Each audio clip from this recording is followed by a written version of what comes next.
Hey there, Parasitas. Yes, so many cute girls. I hope nothing bad happens to them. But first, before that,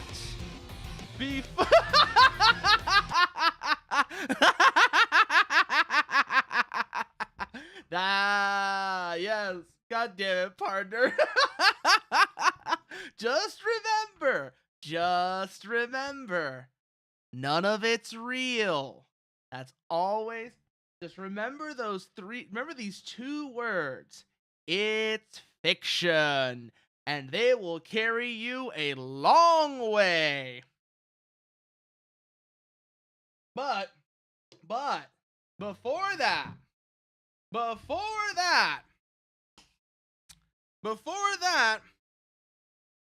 got something else, though. I mentioned it. In the announcement. But, so, one of the reasons why I've been wanting to do this on stream is to help myself commit to it, because I've been practicing on and off for like a month now, but I've never really been good about staying committed to doing it regularly, which is one of the most important things when you're trying to learn something, is repetition. So I figured, you know what? Let's throw this in with the streams. That way, at the very least, maybe a little while at the beginning of each stream before we get going anywhere, so that, you know, I have that regular commitment to practicing the bass. Cause, like I said, friends let me borrow this, and it's a very nice bass. It's very obviously modified as well. Like, you can see that this bass is not the same bass it was whoever worked on this bought it. It's had some work done on it. You can tell by a lot of little things. The action is different, the pickups are different, etc., etc., etc. And it's seen some hard use too. One of the ways I noticed that. So when he first let me borrow this, I noticed it had a bit of a funky sound to it. It would do this basically. That sound right there, that's not right.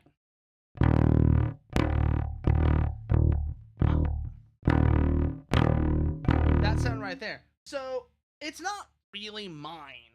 So I know what's wrong with it. Like I said, it's seen some hard use, and it's seen some mileage. I'll put it that way. It's seen some mileage. What it really needs is a new nut. But, like I said, not mine. So, not gonna do that. So I put in some pieces of paper to shim the strings up to make it work really well. It sounds really nice now. It sounds really nice now. Like whoever I do know the name of the band that he said he got this from though. It was called Warsaw Poland Brothers. They're a Slavic ska band that he used to play with back when he was in California. But one of them, apparently one of the members of that band, their spouse, apparently modified, they worked on this bass, did a lot of did the work on this. It feels, like I said, it feels really nice. But so let's see, right now we're in drop D tuning. So, and I just did a quick tune check before stream, so it should be good. It should be good right now. It's drop D tuning.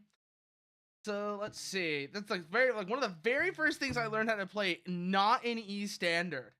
So obviously, of course, this is one of the very first things I learned how to play in a tuning that isn't E standard, is this right here. And I still don't know like most of it. Like there's parts of it where I'm still very sloppy. Like I said, I have only been doing this for a fairly short period of time, so expect sloppiness, expect things to not sound perfect, expect me to stumble, expect me to, make those kinds of mistakes that a person's gonna make when they're new to something and they're still just learning. We do a quick little tune check again real quickly here. Good. Good.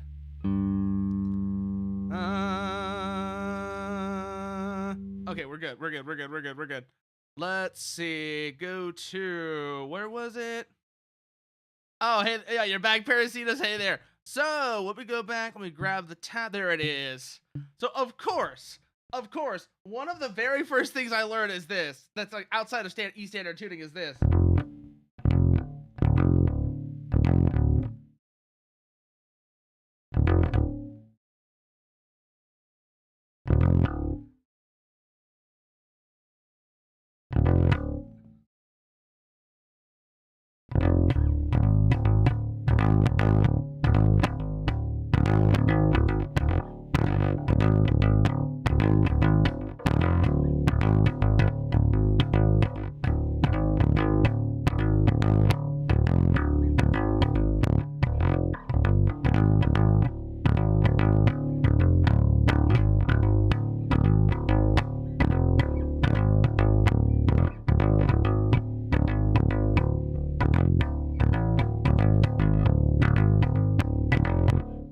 And then what was the next bit on this one again?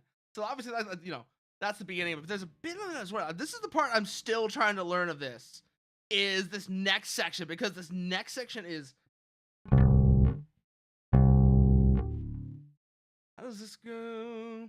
That's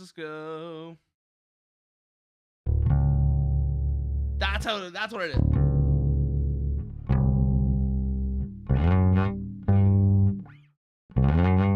That part right there. That slide is tricky. That's it. That's the slide right there.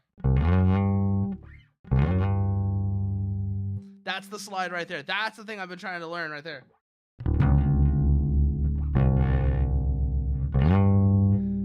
That's that right there. That's it right there. That's the slide. That's one of the things I've been trying to practice that has a really big slide in it. Because that's, the chorus bit for the, is that the chorus? No, it's the bridge bit. It's the bridge for the beautiful people. And, like, that has been something I've been, like I said.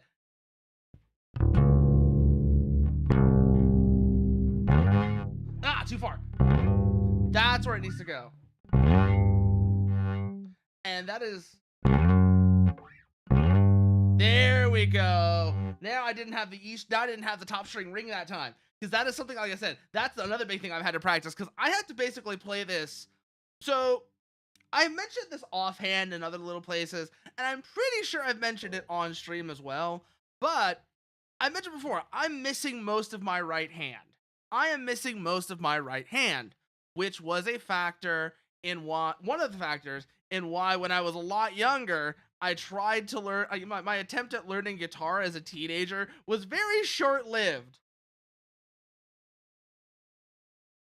Because here's the thing, I am supposed to be right-handed.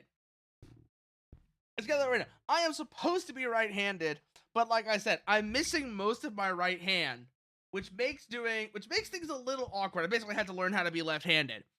And because of that, I'm also having to learn different techniques Yeah, I've just never had it, partner. I just never had it. I didn't lose it or anything like that. Yeah, I thought I mentioned it. I thought I mentioned it. But so I've had to learn different techniques. I'm having to learn different techniques than what most people do while they're playing a bass or a guitar for that matter. Bass or guitar. You might have. Okay. Fine if you did. If you weren't here, that's fine. But like I said, I'm having to learn different techniques for that. And but bass I feel like is bass, even though there's a lot of stuff that is alternate plucking, where like here you'd be doing this with 2 fingers, right?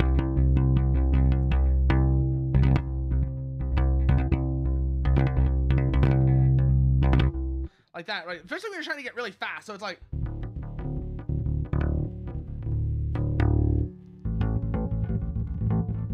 that sort of plucking, right? Like this.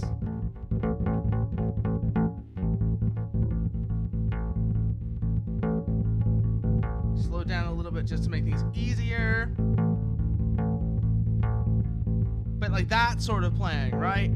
That sort of plucking right there is something that, you know, you're typically going to be doing with your right hand. I can't do that. So I have to do something different.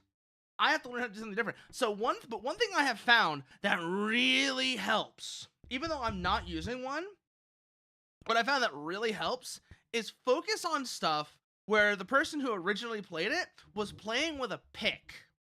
So, because I can actually kind of mimic the playing technique of playing with a pick with the way my right hand is kind of fucked up. I can mimic the playing technique of playing with a pick.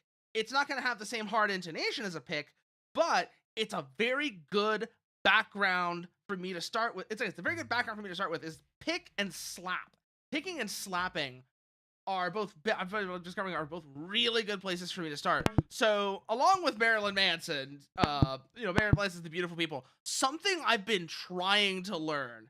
I don't know how long this is going to take, but I am pretty sure it's going to take a while to be able to play like him. I've been looking at a lot of Justin Chancellor's playing. So, the bassist from Tool. Because he's actually a really, really, really good example of a bassist who plays with a pick. So, for example, 46 and 2, I can't play this at the same speed that Justin Chancellor does, and I can't play it with both strings yet. I haven't gotten to that point yet. But, for example, I'm just going to be playing like the one string, not going to be using the second string because it's alternating between one string fretted, one string open. But this is like, for example, the opening riff to 46 and 2. Which I'm, again, not good at. I'm not good at it, but it kind of goes like this. I even have to count the frets. 3, 4, 5, 6, 7. Right? Yeah, that's right. So it's...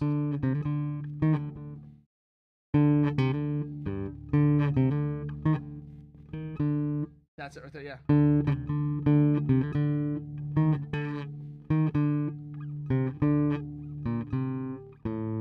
That right there. So again, sloppy, not good, but that's kind of, that's kind of the opening riff to...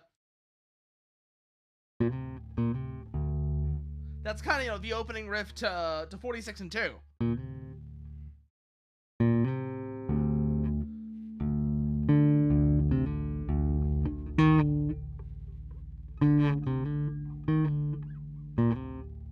No, fuck, I skipped the part of that. Like I said, I'm not good at this yet. No.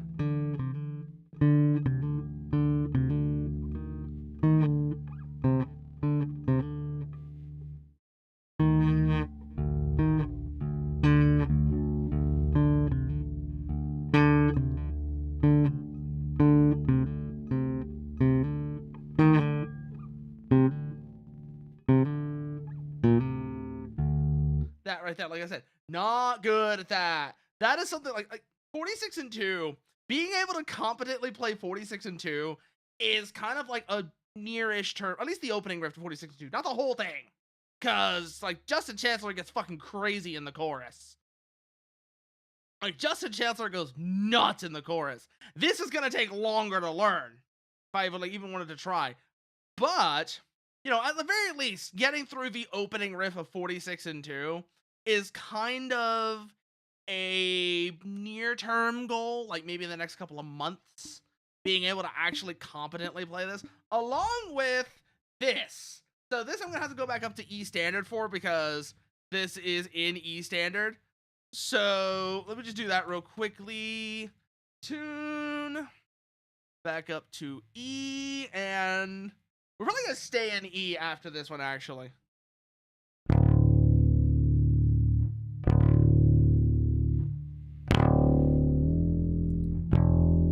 So let's go back up to E.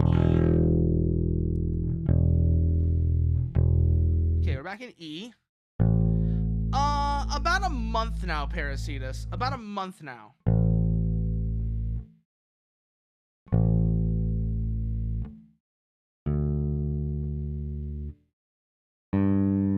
And like I said, actually trying to do decently regular practice, I've only been doing for like a week and a half now, because like I said, I've been practicing since he let me start using it. But like I said,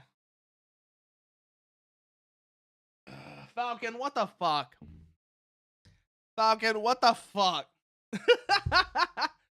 But so, anyways, goal stuff, like stuff that's like also other near-term goals for me.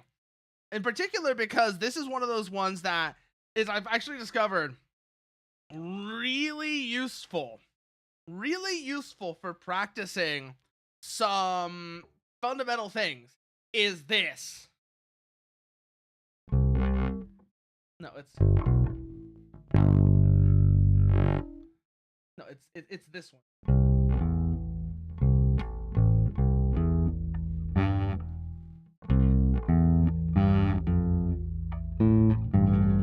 That right there, like that, playing it at the correct speed, because like I said, that is, oh no, Parasitus, it has not been nearly long enough for me to be able to play that competently. I cannot play that. I cannot play that, like, even remotely. I don't even know how that goes. I don't even know how the bass line to Stairway to Heaven goes.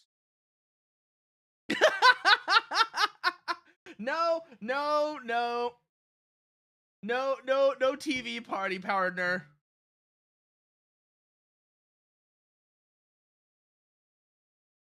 Alright, what?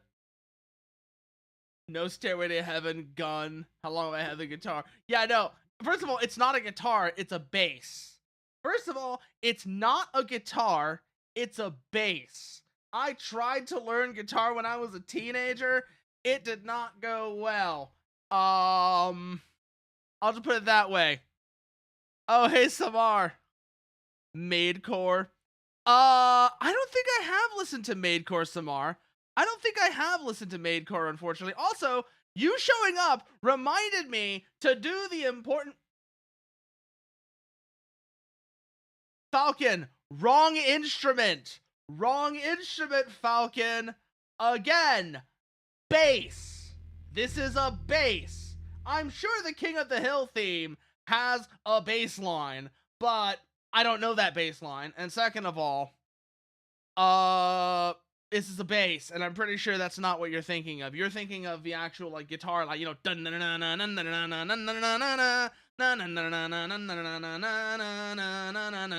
one, right? But again, this is a bass. This is a different part of the band. This is a different part of the band. Shut up, partner! God damn it. But no. For real though. So, one of the very first things I did learn how to play, so one of the very first things I learned how to play even remotely competently, I say that as if I'm, like, good at it, I'm not, but is, what's it called? Let me pull it up. Hand that feed. Ah, there it is. The hand that feeds. So one of the very first things I learned how to play, sort of like remotely competently, is the hand that feeds. You know.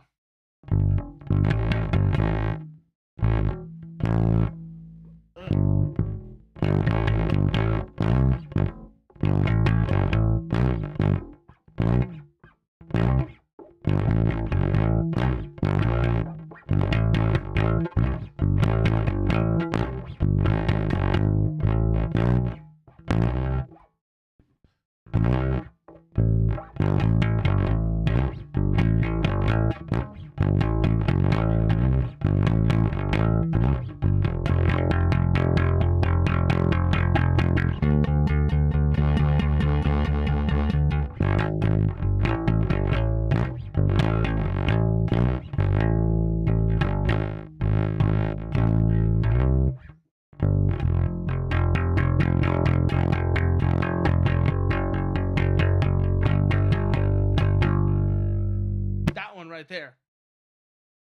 So that is like one of the very first things I learned how to play even like remotely decently. Even there, you heard I was like I'm still kind of sloppy. I still get kind of sloppy, but the entire reason I was able to learn this one is because, with the notable exception of one part, this part right here.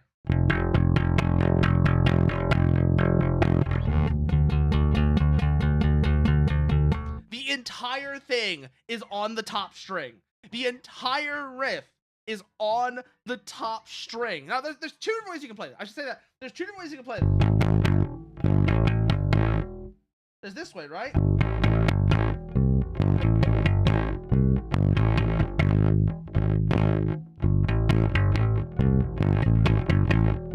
Where I'm actually going up to the next string. But it doesn't quite sound right, is what I discovered. I actually watched somebody, I think her name was, I forget what her channel, oh yeah, what was her channel? Oh yeah, Nicole. I don't know who the hell she is. I just happened to watch her video of her playing The Hand That Feeds, and I noticed she was doing two things that were different from how I was originally trying to play it. That, again, both tabs are fine.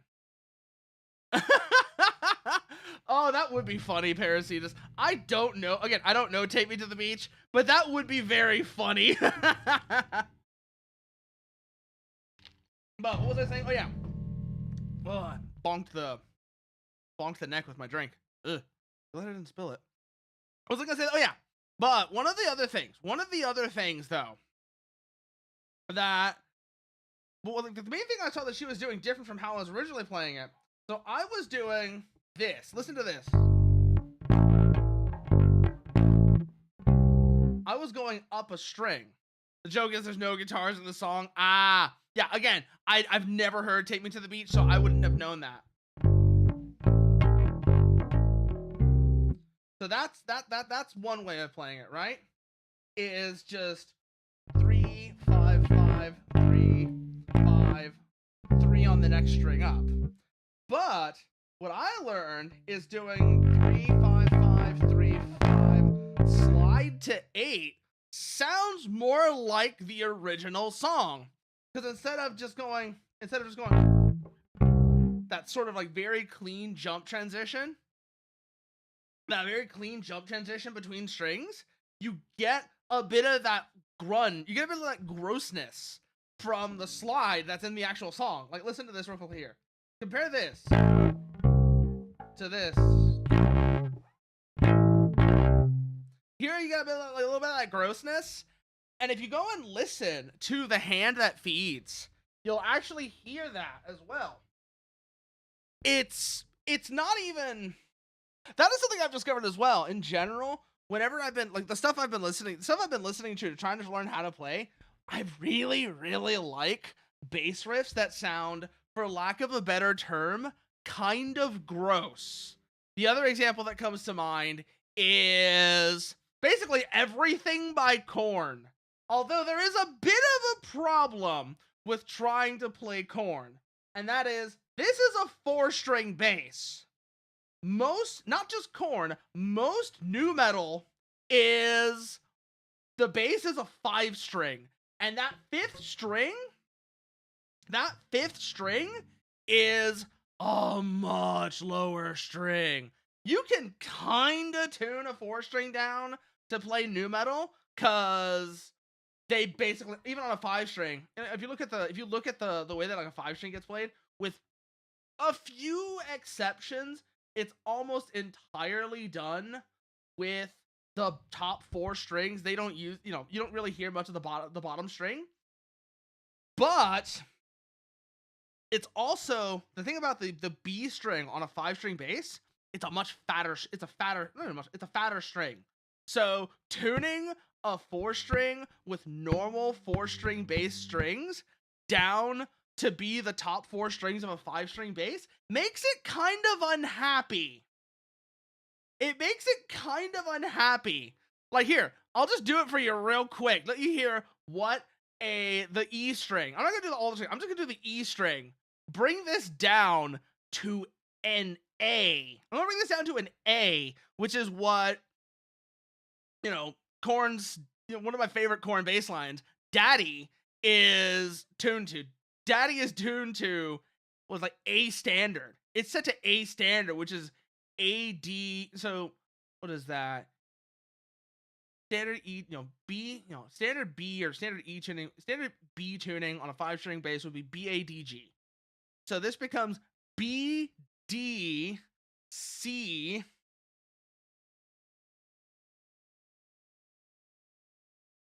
BD, BDGC.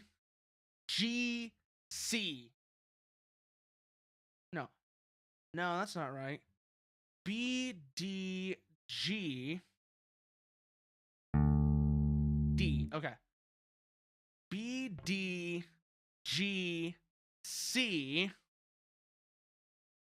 BDGCF. Yeah.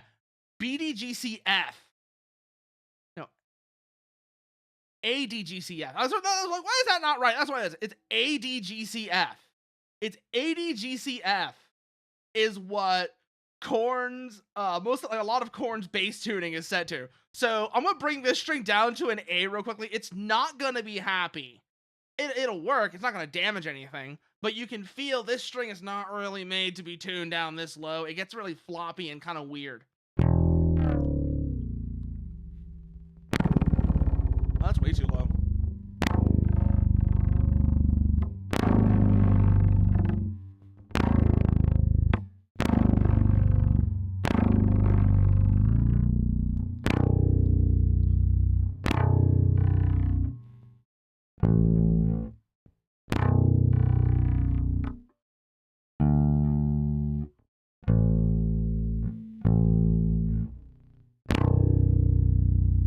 Like that, right?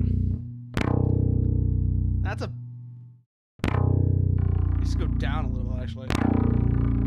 Like I said, this string is not happy right now. What is this, Falcon? What is this? What are you... Oh. I did not say it wasn't possible, Falcon. I did not say it wasn't possible.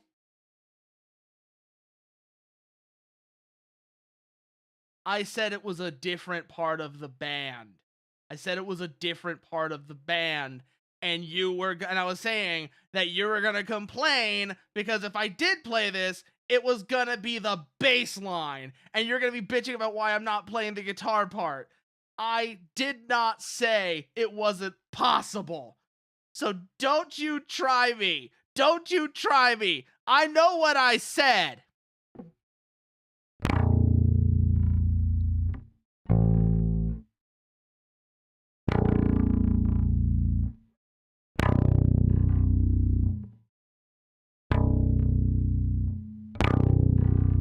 That's not right.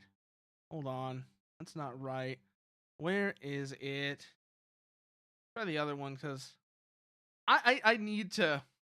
No, Bacon King. It's not guitar, it's bass. It's not guitar, it's bass. I've been saying it was bass this whole time.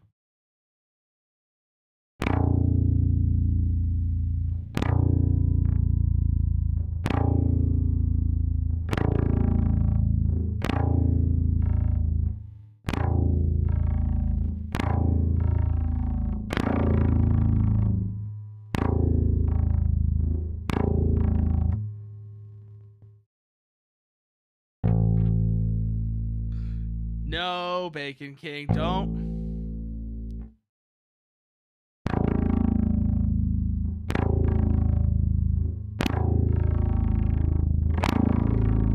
There we go. Okay. But so like this is what a 4-string taking the top string of a 4-string and tuning it down to not just the 5th string of a 5-string, but taking that. This is basically what a down tuned it is. It is slapping the fret, because this is, like I said, so the B string on a 5-string is a fatter string. This is what I was saying, Falcon. So this has got really low tension on it right now. And as a result, like you said, it's slapping the fret and doing things that you normally would not do.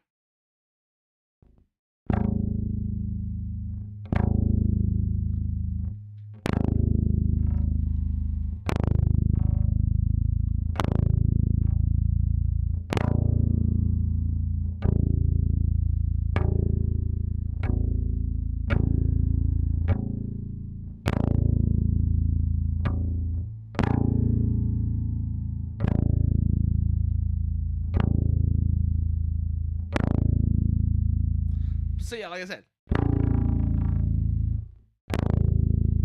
So that's an A. That is an A. And like I said, this is, if this was a 5-string, that would actually work pretty well because it's a fatter string. But we're gonna tune it back up to where it's happy now.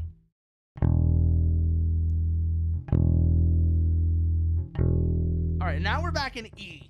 Now we're back in E, where the string is, or that string is, or that string is actually happy.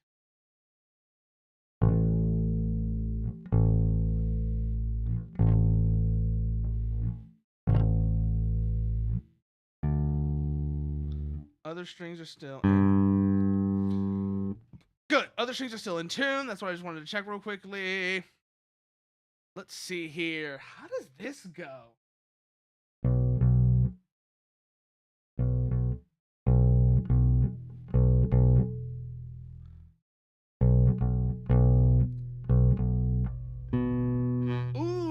Ooh, that's tricky. So I'm looking at City Escape right now.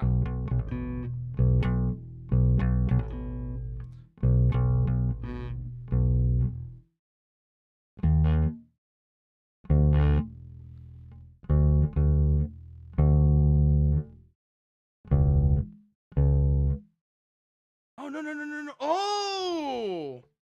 Oh, so it's that. Yeah, that sounds right. That's right.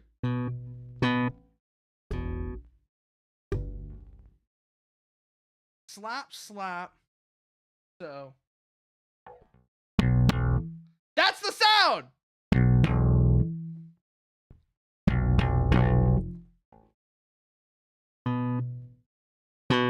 Yeah, so slap, pop, slap. Ooh, that's tricky. No, too high. That's the one right there.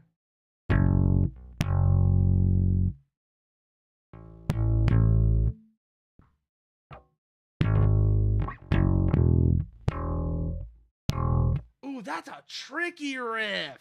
Because it's fast, too. That's a fast riff. Because it's...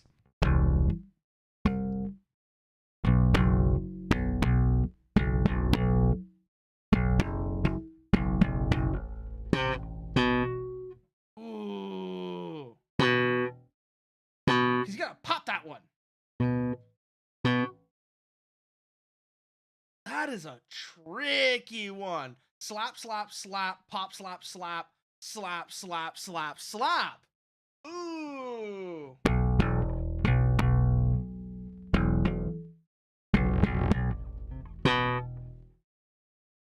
Slap, pop, slap.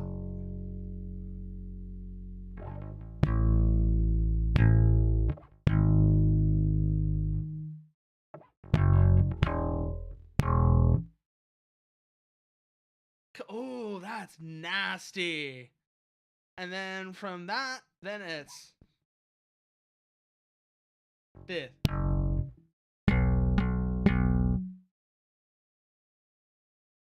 Then it's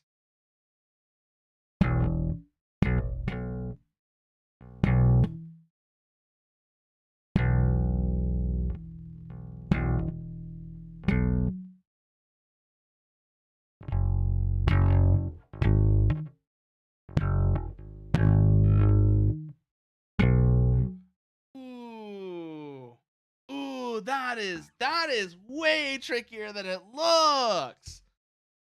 Dun, dun, dun, dun, dun, dun, dun, dun. Right? Or is it here?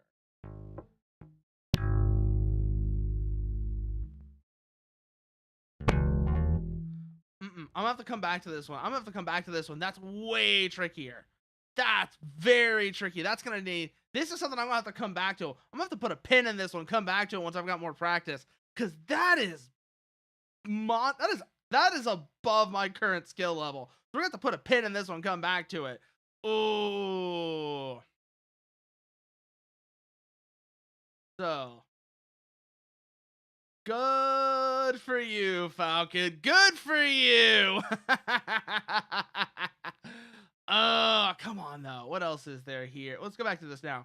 Go back to actually something that I can try and kinda do, which is, yeah, this one right here.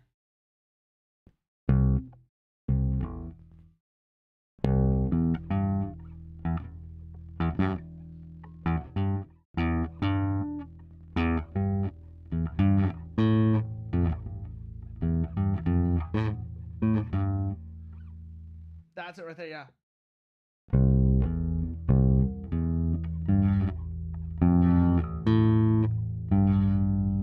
Yeah, that, I need to build up the speed on that.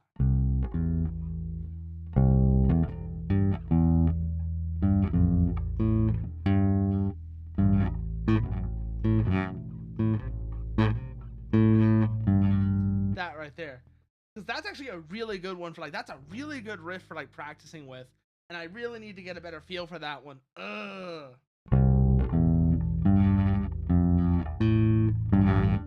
Ah, I'm ringing super bad there.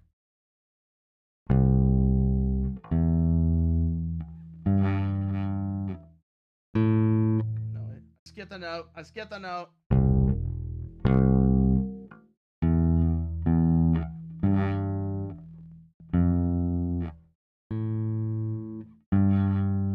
That's it right there. That's it right there. How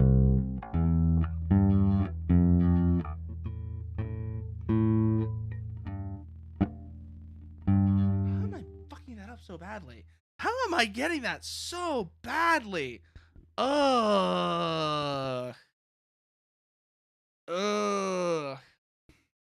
Because it's...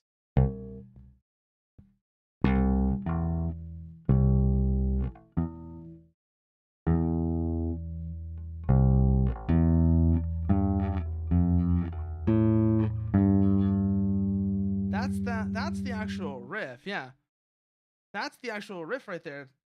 But man, it's like, this is one of the things, like I said, this is one I really need to practice entirely because it's played on multiple strings, as opposed to, like I said, the hand that feeds, which almost entirely on one string. And the reason I need to work on this one is because being able to play multiple strings like that is also going to be really good for getting control over string muting, which is going to be really important for me because, again, fucked up right hand. I don't have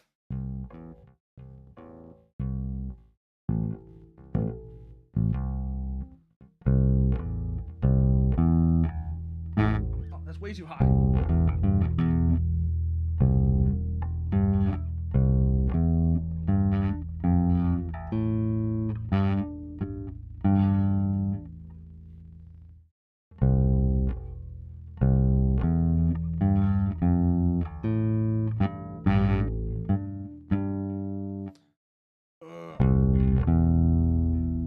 Yeah, that 2, 5.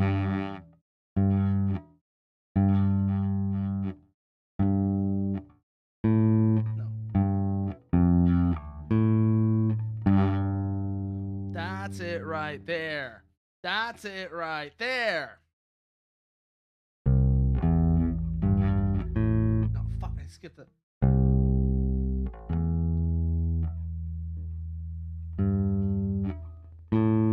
Fuck, I keep skipping that other note for whatever reason.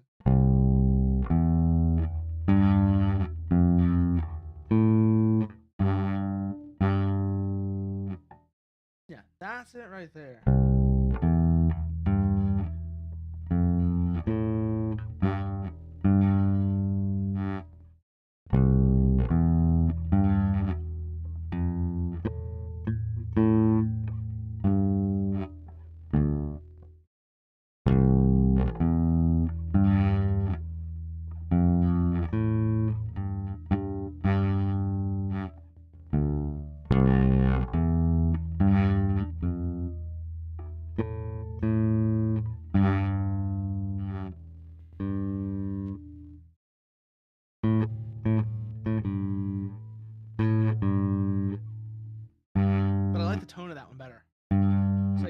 could play this on the open G.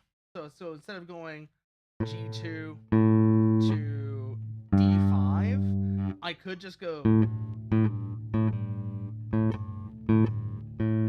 like that. But I like the tone of that better, which is why I'm doing that. Also, sticking to one fingering will help me learn how to play this better.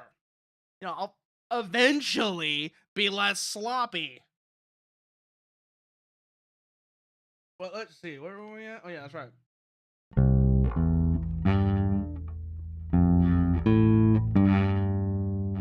Yeah, that's it right there.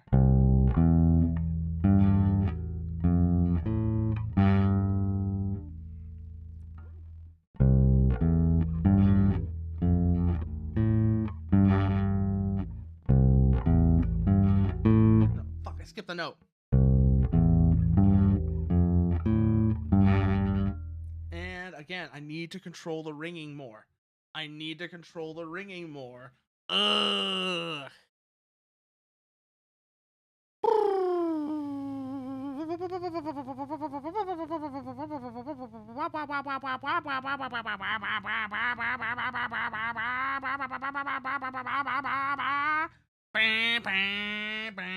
Oh, I keep doing that.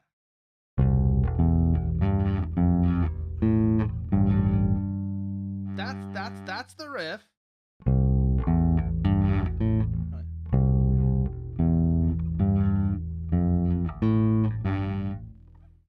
I need to use. Oh, I know what I need to do here. I know what I need to do here.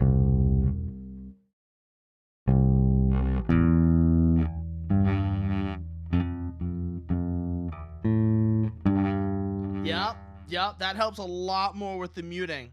That helps a lot more with the muting is if I use the plucks. So that's something that you can normally do. You normally see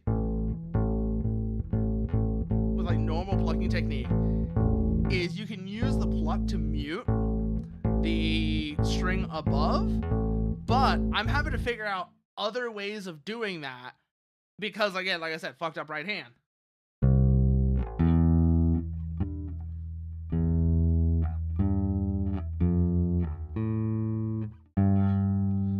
But I can kind of apply that technique. Remember, like I said before, I basically have to play it like I'm playing with a pick.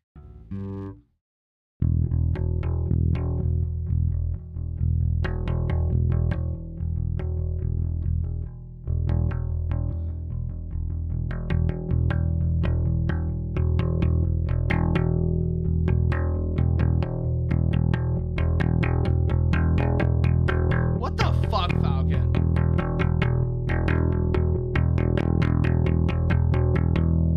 Maybe I could put... Oh, I just never had it. I just never had it, Falcon. It's just never been there. It's not like it never got messed up. I just never had it.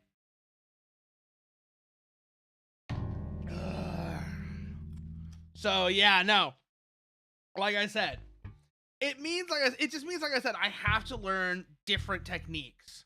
That's all it really means. I just have to learn how to do things differently. It doesn't mean I can't, but fuck you, Falcon. Fuck you! You fucker!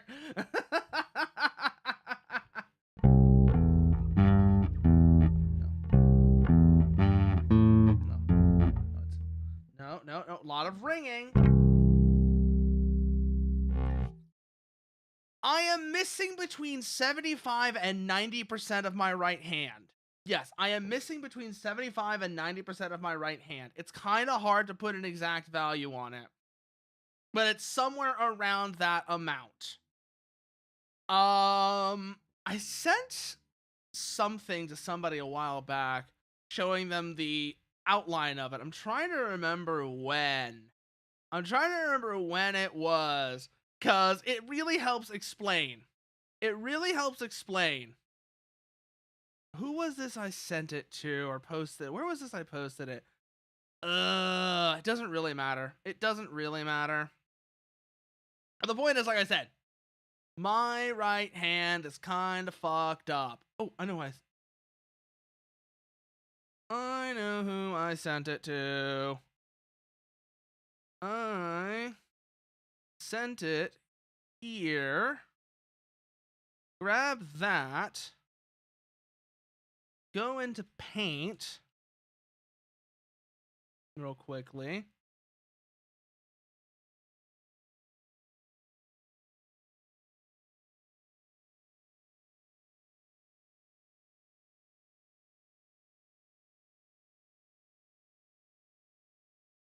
Upsize it significantly so I can do this more easily.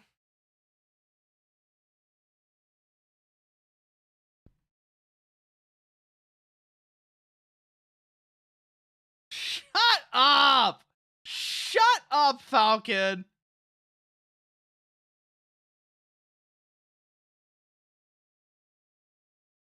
Ugh.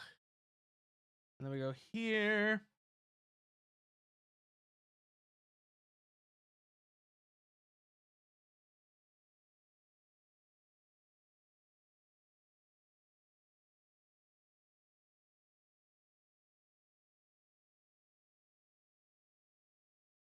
But so I'll just do this so you can have a vague idea of what my right hand looks like. Just so you have a vague idea of what my right hand looks like, because it kind of helps if you can see what I'm working with here. I basically have this as my right hand.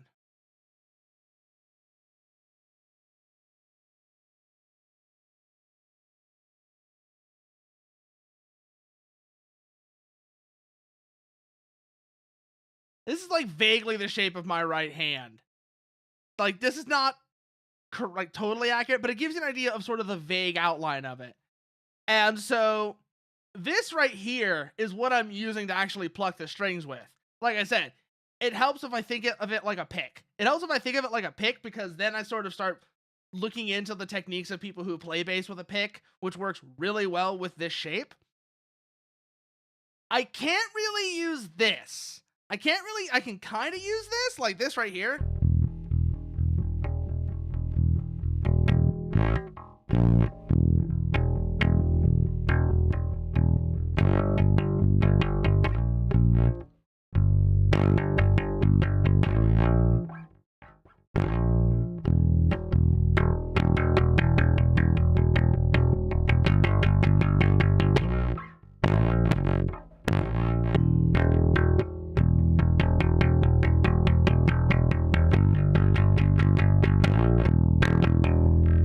Like that, right?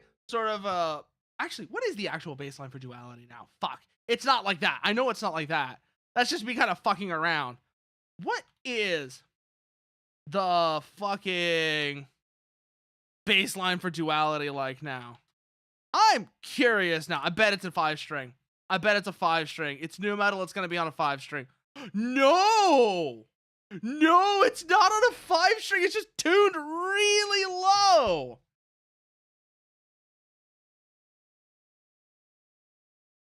What the fuck is this tuning? B, F sharp, B, E. Oh, that is such a fucked tuning. That is such a fucked tuning. Let me actually see if I can manage that real quickly here. Let's see what this sounds like.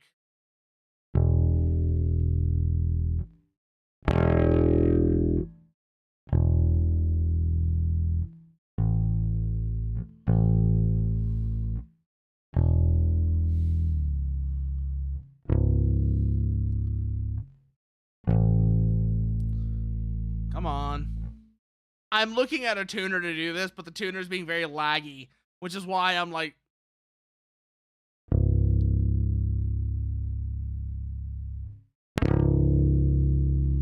Not quite there yet, okay.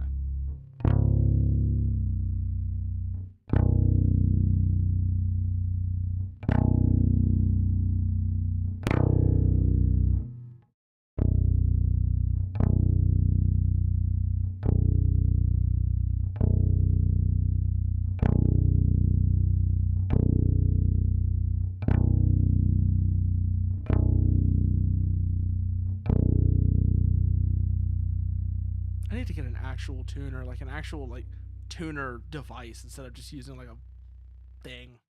Other things like this, because these are weirdly laggy for some reason. I should do that at some point. I'm thinking about that right now.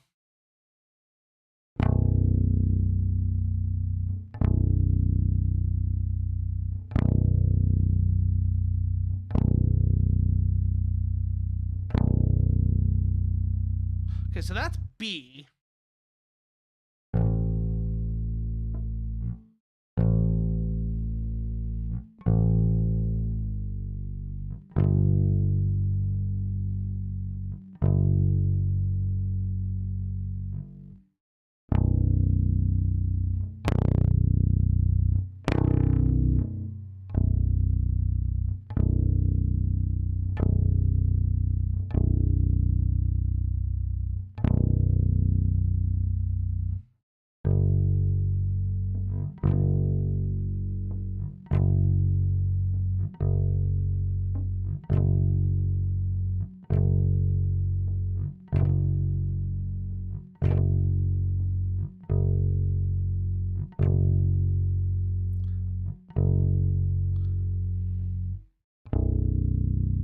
Is that correct? Yeah, that's B.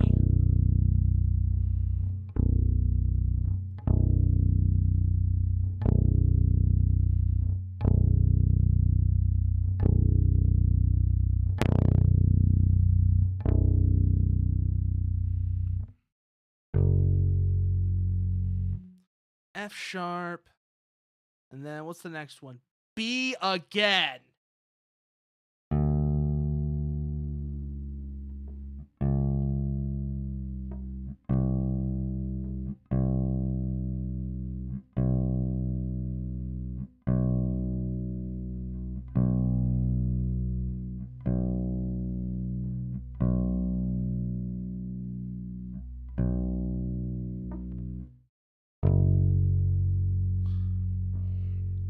Yeah, that's spot on. Wow.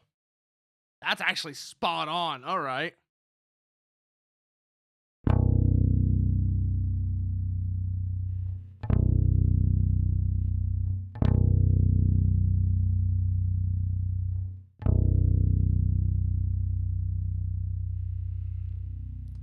Yeah, that's B. F sharp.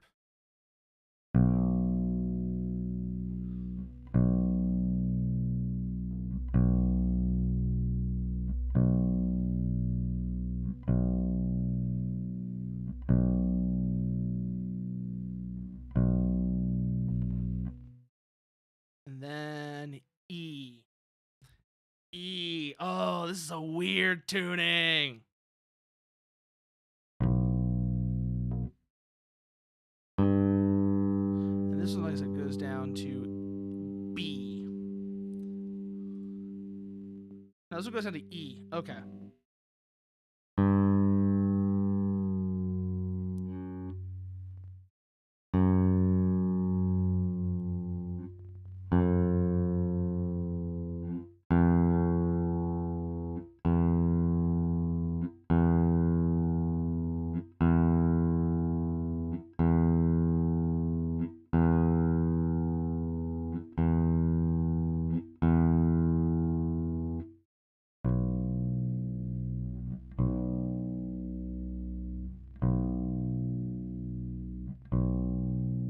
What is this tuning?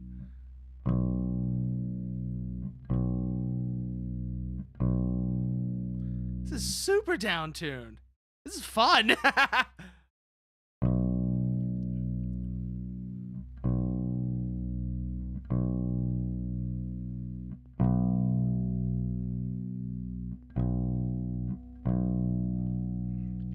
There we go.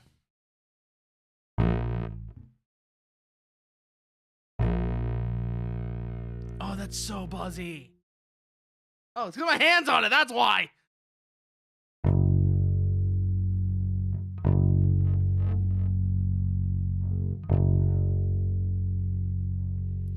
Okay.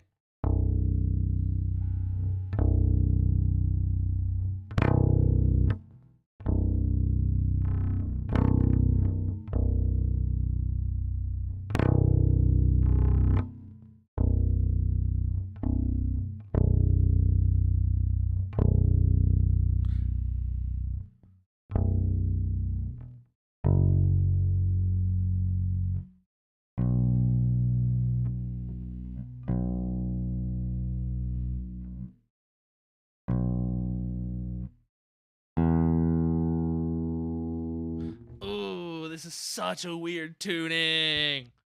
I gotta see what this sounds like when we actually play it now.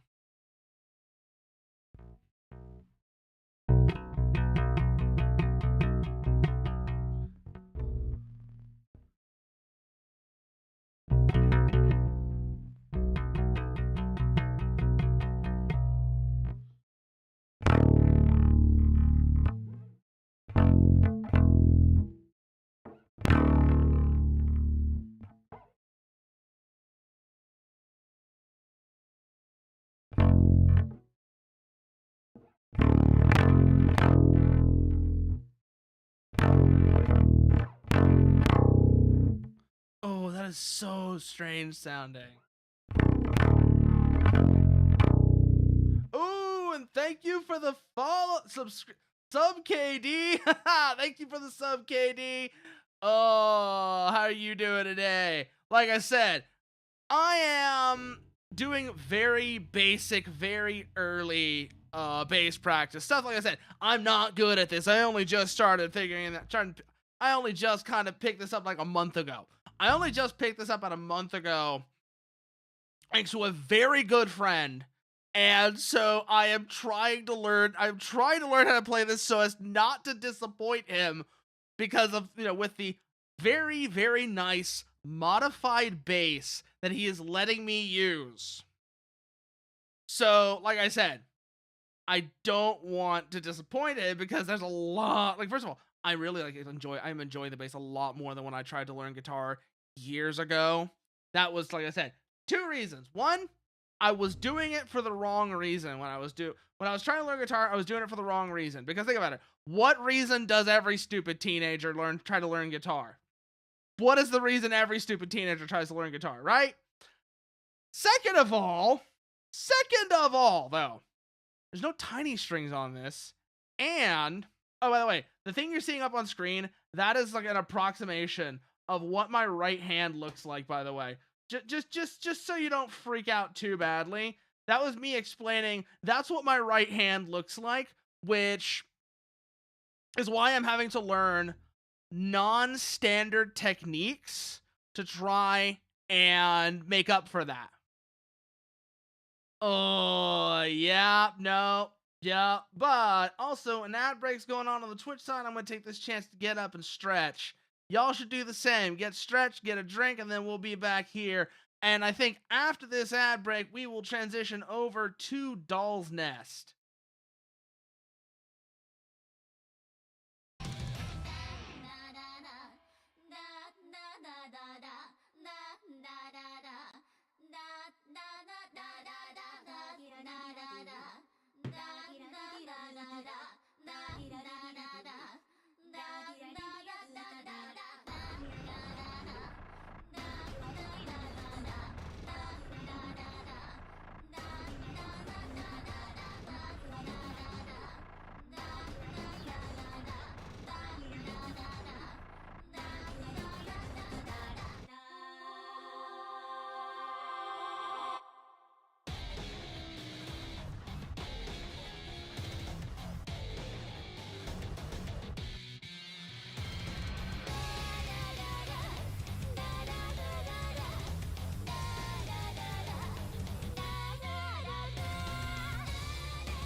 And we are back, going from, like I said, going from base practice, which, like I said, I'm gonna be trying to do that every stream this week, at least at the start of every stream going forwards. I don't know how long it's gonna be going for. I don't know how serious it's gonna get, but that's gonna be a thing I'm gonna try and commit to for at least. I'm gonna try and commit to is have at least a bit of base practice at the beginning of each stream going forwards, so that at the very least I am committing myself to it. I'm committing myself to actually playing the damn instrument.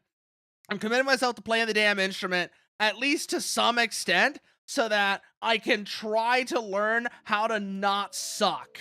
That is the entire goal. Learn how to not suck. I know enough to know right now that I suck. And so like I said, that's the goal. That's the goal. Every stream going forward, I'm gonna start with it. Is at least gonna start with a bit of base practice. It's gonna be a bit of base practice, a bit of that, just trying to learn how to play the damn instrument. But, like I said, now we're back in Doll's Nest. Let's see, where were we? We got the second layer. Actually, no. So I have been playing this a bit off stream. Just exploring areas and such. But I have been leaving the important bits, the bosses and such, for whenever I get back on stream. But I've been getting a bunch of parts and shit that that's actually been really good fun. So let's think here. We are in this is a fun game, isn't it, Parasitus? This is a fun game, isn't it? But let's think. We're in the mid levels right now. We're in the middle levels right now, aren't we? Where are we actually? Where are we? Are we in the upper levels or the middle level? I think this is the middle levels of HOD, which means we're gonna want thermal weapons. That's what I'm trying to remember. I'm trying to remember if this is the upper levels or the middle levels of HOD. So I have to check the transfer real quickly. Because whichever area we're in is going to help determine which weapons I'm going to want. So transfer. I am currently, Arboreal Nest. So this is middle levels. So let's change our loadout here a little bit so that we are appropriately set up to fight shit in the middle levels. I like the Boston legs a lot as well for whatever reason. What am I using? Okay. I like the Boston frame a lot, but I really like the Fluorican thrusters, because nothing yet matches the sheer output of the Fluorican thrusters. But let's see, weapons. Primary, I've got the DRK. Let's go to the 091, actually. For 1805 right now. That'll actually lighten us a bit. Not bad.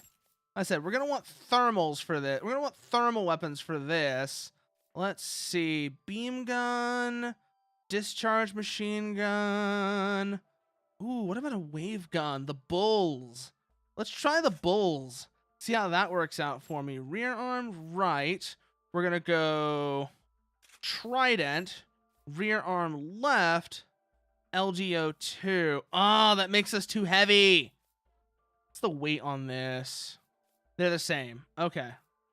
They have the same weight. We are 75 over encumbered. Let's go instead of the 091 for the... Where is it? The Mitsuha. Just.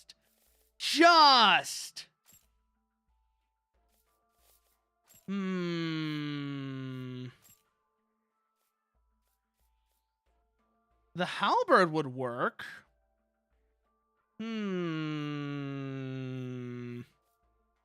Or what about a beam gun? The scimitar. There we go. Now we're kitted out for this.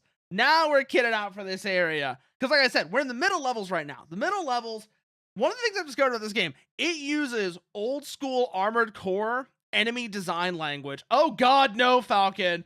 Oh God, no. Oh no. I don't know what you're going to say, but I know it's going to be horrible. I don't know what you're going to say. I just know it's going to be horrible, whatever it is, Falcon, because this is you talking. There's no way it's not. But okay, let's see. Boston legs, left sniper cannon, right trident. Secondary our arm weapons are Mitsuha and the scimitar. But like I said, so I've been exploring around just to open up the areas and get to the boss rooms, but I have not done any of the boss fights off stream. I have made sure to avoid that. Airship? Yeah, I did actually beat them. I beat them on stream as well. You're talking about the helicopter, right, Falcon? Yeah, I beat them on stream once I realized that enemies in the upper levels are weak to kinetic weapons. So once I realized that enemies in the upper levels are weak to kinetic weapons, I did get around to beating that boss. Now though, cubes. Now though, we're in the second middle level boss. So I'm on the second boss for each of the areas, for each of the levels, you know, upper, middle, lower. And oh, what the fuck is this thing? What the fuck is this thing?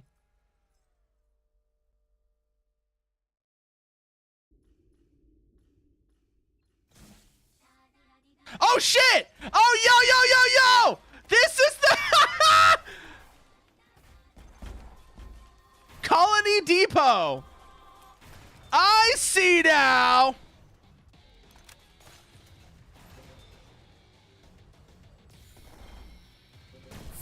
Back. Back. Keep moving. We gotta deal with its minions first. Okay.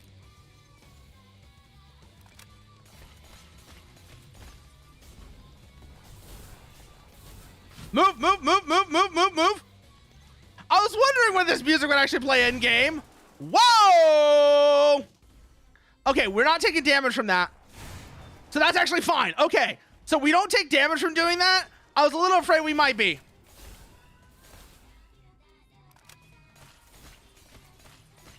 This is a cool boss design, though. This is such a cool boss design.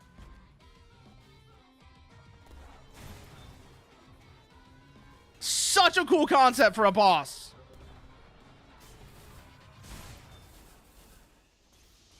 Oh, it's pushing me away. Back.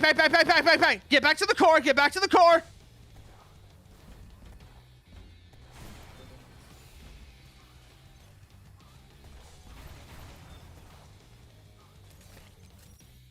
Keep putting consistent damage on that. Da. I see why this song is called Call to Multiply now. Oh, this is cool.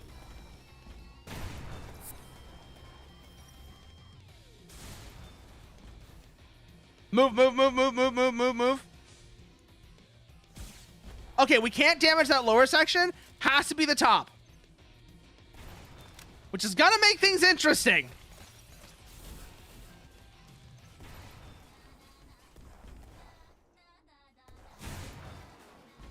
Back.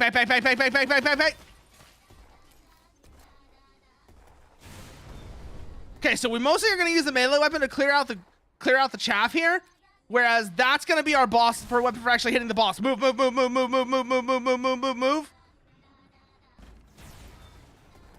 Back. Oh, it's shit. It relocated. Da.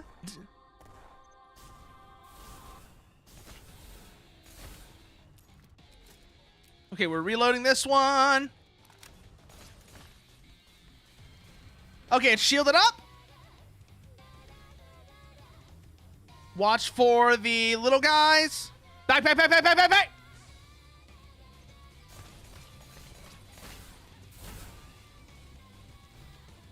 Okay, it's reshielded. Wait for it. I could learn how to play this if I could. This is another track. Because I love the time signature on this track as well. I don't know if y'all are listening to this. The time signature on this is actually super interesting. It's in 7/4, which, okay, it makes, which honestly, in hindsight, makes sense that it always makes sense. Wait for it to unshield. Did that miss? That missed! Okay, I think it's relocating. Yeah, okay. That's that core taken care of. Next one's gonna be back over this way. I love this boss concept, though. Okay, no, it's not back over here. It's somewhere else. We gotta go find the next core.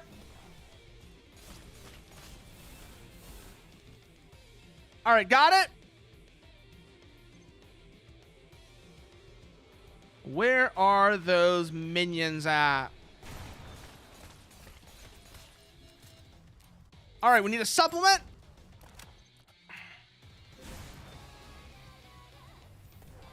Take the chance to pop one of those.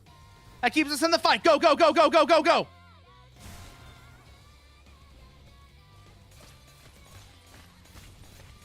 This is such a cool concept.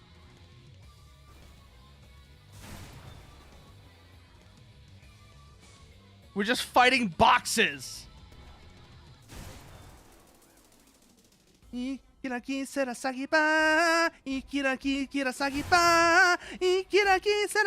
there's a big one now. Bruh, Amazon Prime looking different. Amazon Prime looking different since they militarized. Long pass. I just noticed our status ailment.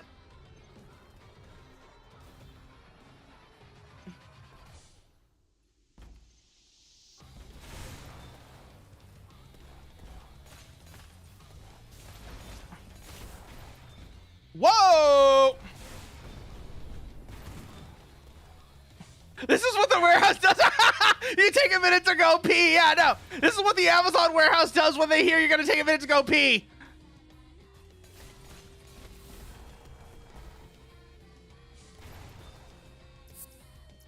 Repairing agent. Whoa! Big one first.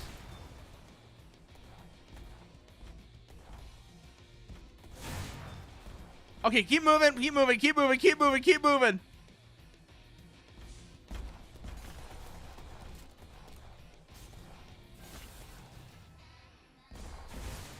Holy shit, there's a lot of them.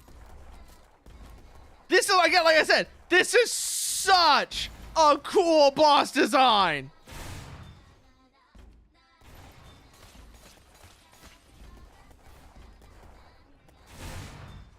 Yeah, Jeff Bezos was not having it. Da da da da da da da da da da da da da da da da da da da da. Move, move, move, move, move, move, move.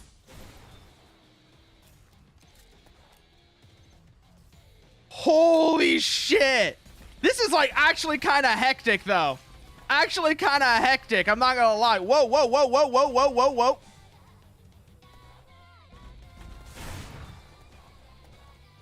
Such a cool boss, though. There it goes. Boom. Oh, that was cool. I'm so glad I didn't fight. Oh, that was actually really cool, though. That was actually a cool boss. That's a cool boss concept. That is such a cool boss concept. Ah, I can't go this way yet. Okay. So, can't go that way yet. Which means next is upper floor. Which, again, I've cleared the path to the boss. I've cleared the path to the boss already on that floor. So, let's head back and take care of that. So, da da da da da da da da da. Okay, so that's further along. I haven't gotten access to that one yet. I'm trying to remember that mushroom thing. Rip bot, rip bot. That is a cool concept, though. I love that. I love that. What did I just get? Code fragment beta. What is this? Inventory. Important resources. What appears to be a condensed data medium, indecipherable by itself. Actually a variant that feeds off nymphs. Host body experiences gradual petrification. It's thought that the flower is a mimic, copying the appearance of node trees or the queen. Okay, so no idea what either of these really are yet. So let's go back to Decayed Brood Chamber first. Let's see if Nema or anyone else here can decipher these. There is almost certainly somebody I can give these to who will be able to decipher them. I don't know who it's going to be, though. And that's what's going to be interesting to figure out is who do I have to get these deciphered by? So let's start with Nema, see if she has anything to say. Probably not. And then we'll probably talk to Yo-Yo, see if she has anything interesting as well. I can't do that because I don't have any nerve samples. Nothing there. Gipro Verde. She actually does have something to say about Gipro Verde. While he's stabbed in the back while they're busy fighting variants from the lower levels. Queen of Gardena was born from Gipro Verde. Textbook matricide, really? Consider it a healthy metabolism. Oh, is there anything else here? No, I've already heard all of the rest of these. Okay. I've already heard all the rest of these. So let's go see if Yo-Yo or the legally distinct Futami twins have anything to say about these code fragment or the divine flower. Oh, let's see if Yo-Yo has anything new as well. That's another thing to look for. Primary arms, nothing there. No, these are all the same. No. Nothing. I think that might be... No, that's not new. I've seen that one already. The Certit, the Bubble Launcher, the Toravi, the Hells, the Scaff, Scaff Handgun. Yeah, none of these are new. Okay, what about frame stuff? All she has is the CMC 041 from Balkan. Anything useful about this? Unique about this one? Light grade, multi-pad mobility, light quad legs, optimized payload while maintaining high mobility. It is 300,000. Let's grab it so that I have all the parts. Anything on the back that's new? Probably not. Yeah, nothing new here. Okay. Everything she wants is everything she sees. We love... Okay. Yo-Yo, we have a toxic relationship with Yo-Yo, Falcon. I'm gonna put it that way. We have a toxic relationship with Yo-Yo. Because on one hand, she is very cute. On one hand, she's very cute. She's absolutely adorable. You want to protect her. On the other hand, she's a money-sucking rat who will take everything from us.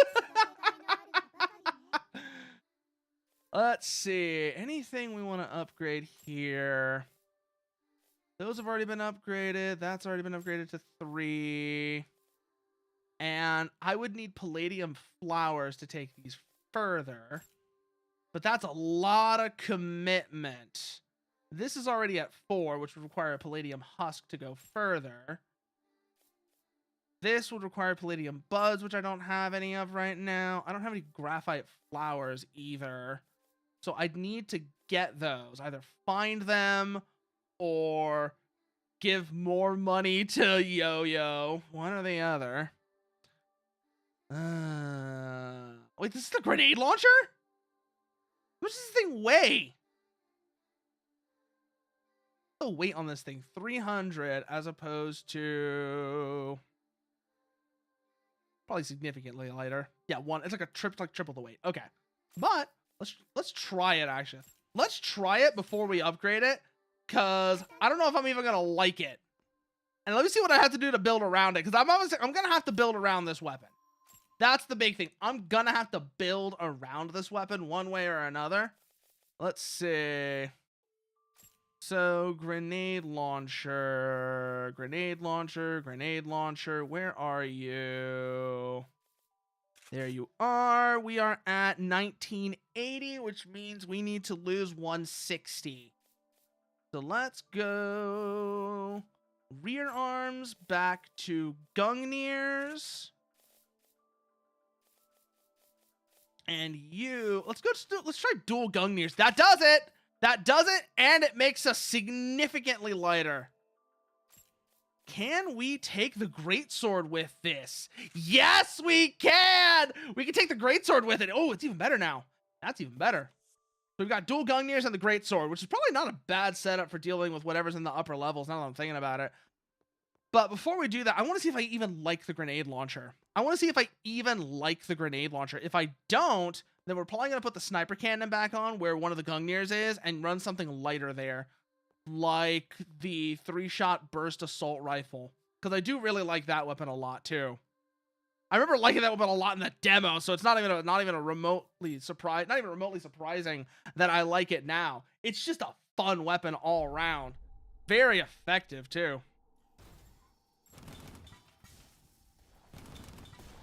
Oh, it's a burst grenade launcher. Oh, it's the Cold War. It's the Cold War from Titanfall. This inherently makes sense to me. This weapon inherently makes sense to me now. Now that I know what I'm dealing with, this weapon makes perfect sense to me. Let's see. Stand on the warp thing so I can get over there. I want to see how effective it actually is, though.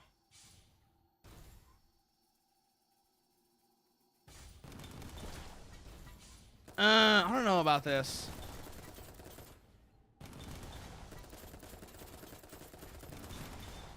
It's got good blast radius, but I don't know about that damage output. It probably just is. It's probably just because it needs to be upgraded, but we'll see where I land with this thing. But this is an inherently fun weapon concept. I'll give them that. So, and training. Let's go back to the transfer tree. I think we aren't going to use this. We're not going to use that yet.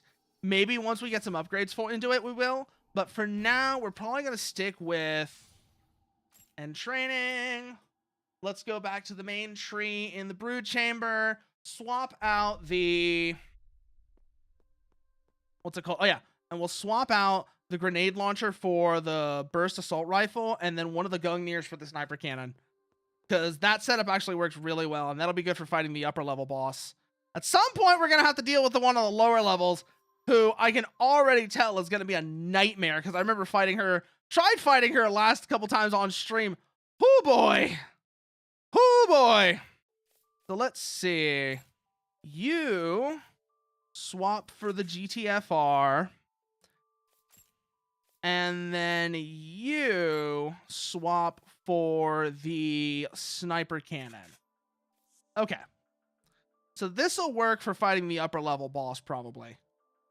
Gives us a, kinetic focus, kinetic loadout. What's our thermal resistance looking like, actually? We should check that before we go into that fight. Frame loadout. Thermal resistance is going to be important for that fight. Let's see. This has got kind of mediocre thermal resistance. So what about the Kurimitsu has? They're even worse, but they're also faster. So that kind of makes up for it. The Takamas would also be good for that, but they're very light. So I'd be very over-encumbered. No, that's physical resistance. Never mind. The Kashimas would probably be the best, but damn, they're heavy. Damn, they are heavy. See what I mean? So let's look at other legs. Ooh, the Kalrogs would work. What about the Voctals? The Voctals would work, but again, very heavy. Varches would also... Ooh, Varches is probably the way to go, actually, now that I'm looking at it. Yeah, Varches is probably the way to go. Quad legs...